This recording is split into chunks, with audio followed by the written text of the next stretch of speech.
Et parmi ceux qui fréquentaient la Cinémathèque française avec Claude Chabrol il y a plus de 50 ans figure Volker Schlöndorff qui est avec nous depuis Potsdam.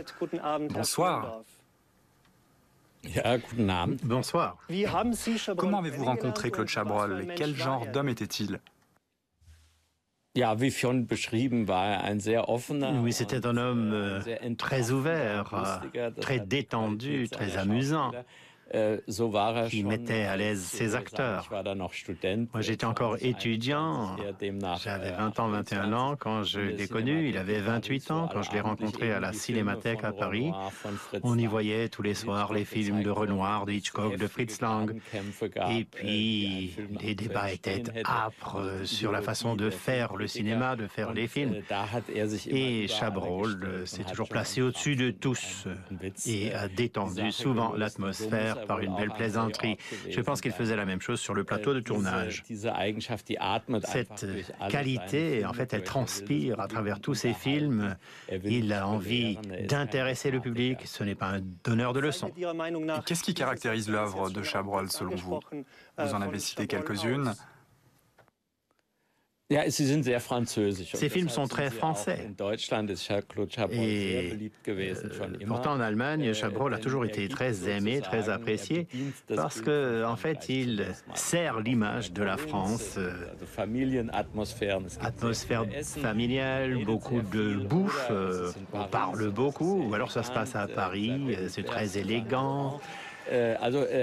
Donc, Chabrol, en fait, fournit au public allemand l'image de la France bourgeoise. Et ensuite, il montre quand même ce qu'il y a derrière la façade, des batailles très dures entre les sexes, notamment. Vous l'avez dit tout à l'heure. Il prend toujours le parti des femmes. Mais bien sûr, sa femme est souvent aussi une sorte de monstre pour lequel il éprouve un sentiment. Il n'était pas cynique, mais sarcastique, ça, il savait l'être. En tout cas, il n'était jamais méchant avec les gens. Et il s'intéressait d'ailleurs plus aux gens méchants et stupides qu'aux gens normaux. Bonsoir Volker Schlöndorff. Claude Chabrol a tourné énormément, c'était un boulimique de la caméra. Il disait lui-même qu'il ne cherchait pas à faire un chef-d'œuvre, il faisait une œuvre, il voulait tourner tout le temps. Est-ce que vous comprenez ce besoin de cinéma? Ah oui, je le comprends. Bon, on ne peut pas tourner tout le temps. Après tout, on est toujours très sélectif. On se dit, avec un peu d'appréhension, mais qu'est-ce que je dois faire maintenant? Chabrol, on lui a proposé d'innombrables films à tourner et il disait, moi je ne refuse jamais rien. Bon, mais quand je refuse quelque chose, ça permet de découvrir un nouveau metteur en scène, peut-être d'autres acteurs. De toute façon, il savait qu'en refusant une offre, il en aurait une très vite après. Il ne se prenait pas au sérieux, n'attendait pas de lui-même qu'il produise le prochain chef-d'œuvre. De ce fait, l'ambiance était toujours détendue, les acteurs pouvaient mieux jouer leur rôle. Et il disait toujours, surprenez-moi, aux acteurs de se débrouiller ensuite. Alors vous le disiez, il représentait pour les Allemands une part de la France bourgeoise avec la bonne chair, mais dans sa façon de tourner, Volker Schlöndorff, est-ce que vous identifiez Chabrol à une tradition de cinéma français? Oui, il s'inscrit bien dans une tradition, il se réfère lui-même à un Renoir. Et je pense qu'effectivement, sa manière de tourner des films bourgeois de par le contenu, c'est effectivement dans une tradition française. Et son premier grand film, Le Beau Serge, qui avait été projeté dans la grande salle de la Sorbonne devant un millier d'étudiants, eh bien, ce film était sacrément culotté.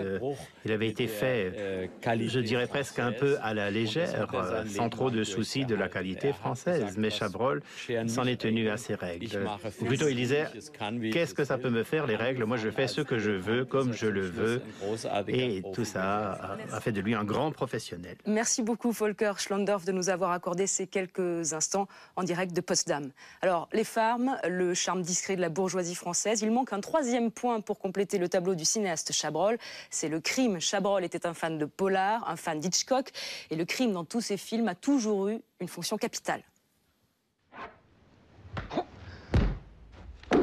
L'œuvre de Claude Chabrol est assez unique dans sa façon de traiter le crime, acte présent dans pratiquement tous ses films. Le crime chez Chabrol, c'est une façon de repenser la société. Car le crime chez Chabrol est porté par toutes sortes de raisons fondamentales, comme l'amour absolu de l'héroïne dans La Demoiselle d'honneur ou du mari trompé dans La femme infidèle.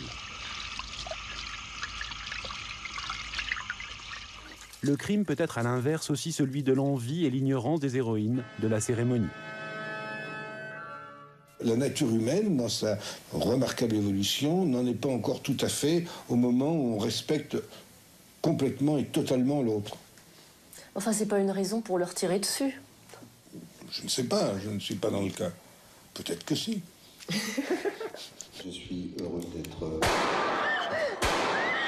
La grande affirmation chabrolienne sur le crime est que peut-être il pourrait être un acte comme un autre, pas plus répréhensible, pas meilleur non plus. Cette mise à distance du jugement sur le crime, C'est rouge. présente jusque dans Bel Ami, son dernier film, On tue toujours pour se débarrasser de quelque chose. est l'ultime legs transgressif pour un cinéaste majeur qui savait mieux que quiconque ce que la nature humaine peut cacher. Mais la plupart des gens qui tuent, c'est pour se débarrasser d'eux-mêmes. On retrouve à présent un très grand cinéaste. Il est à Los Angeles, c'est James Gray. Bonsoir James Gray. Et merci d'être avec nous sur Arte.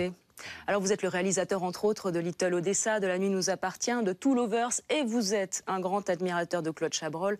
Et depuis longtemps, depuis vos années d'université, qu'est-ce qui vous a tant plu dans le travail de Claude Chabrol?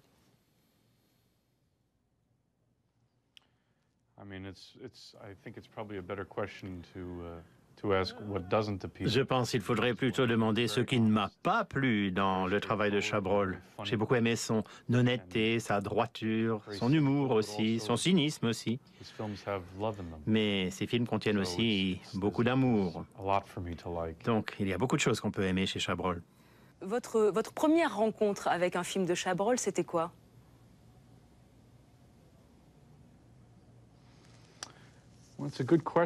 Bonne question. Le premier film de Chabrol que j'ai vu, c'était, je crois, Les Biches. Bon, j'oublie ça, je vieillis un peu. Mais je crois que Les Biches, c'était le premier film que j'avais vu de Chabrol.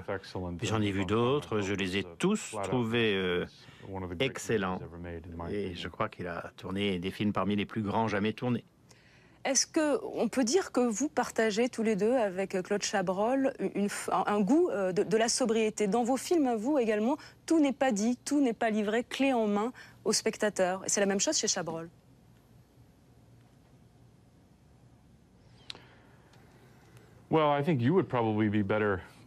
Je pense que vous seriez meilleur juge que moi pour parler de cela. Les films que j'ai faits, je ne sais pas. Les siens, oui, c'est vrai ce que vous dites. Et moi, j'admire beaucoup ces films. Alors, est-ce que ce qu'il a fait, ça peut se retrouver chez moi? C'est possible. Vous savez, on essaie toujours de voler des idées à d'autres. De quelle façon? Y compris à Maître Chabrol. Ce qui est frappant dans ces films, c'est qu'ils peuvent être extraordinairement incisifs, percutants et critiques. En même temps, ils ne sont jamais cruels. Il y a toujours beaucoup d'émotions. On s'attache toujours émotionnellement aux gens qu'on voit dans ces films. Et ça, je crois que c'est une très grande qualité de Chabrol. Merci beaucoup, James Gray, de nous avoir accordé ces quelques instants. Vous étiez en direct de Los Angeles. Et puis, je vous précise qu'Arte rendra hommage à Claude Chabrol. Ce sera lundi 20 septembre, avec, pour commencer, un film tourné en 1982, Les Fantômes du Chapelier. Voilà, Gustave. Fin de cette édition. Avant de nous quitter,